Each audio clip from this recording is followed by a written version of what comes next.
So dito mga boss, papakitaan daw ako ng kaduho ko gamit Parson. Talaga? Di sana pina-billboard mo.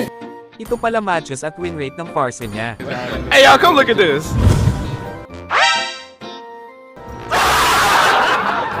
Mukha atang malakas pang amoy nitong kabilang team kaya inagawan kaduho ko ng Parsa. Pagkatapos akong switch ni S1 na panchat na lang bigla yung duo ko. If you can. Aray ko! At nag-chat pa na. Papabilib sana ako sa farsa ko.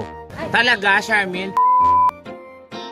At sinabi ko naman, Muscle of iron, bones of steel.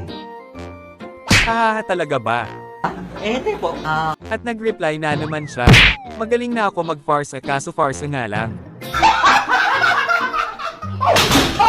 Sabi ko naman,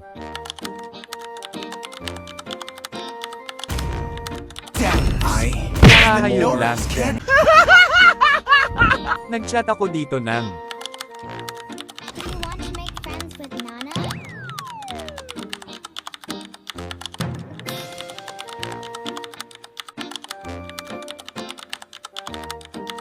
pabuhat na lang tayo sa Zilong at Mia. What? At dito mga boss di ko inasahan na isa pala si Zilong sa mga Dark Continent ng ML. Tingnan nyo naman, Layla EXP at Rome. Sino kasi pabida?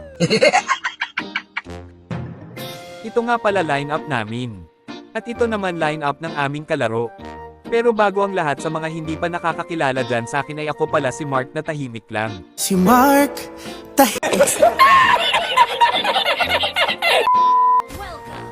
At kung hindi ka pa nakafollow ay baka naman.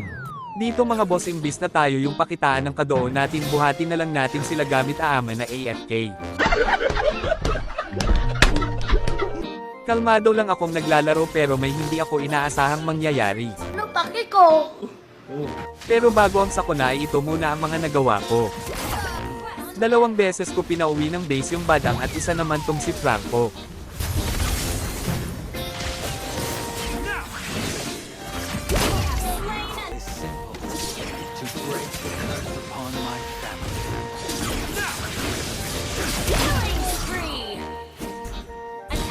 Dito magsisimula ang sakuna nang mag-invade ako sa Julian ay bigla ako inutusan na bumili ng kape at tinapay. Kaya pagka-takedown ko sa Julian ay dali-dali ako nag-TV.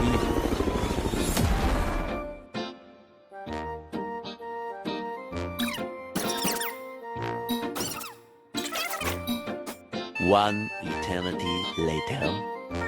At dito nga mga boss pagkabalik ko. Tawang-tawa ako kasi binubuhat sila ng AI aaman. Iniwan ko na may KDA na 401. Tapos pagbalik ko naka 812 na. Panuorin nyo na lang hanggang dulo kasi napapaos na ako pakasalita dito.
Victory!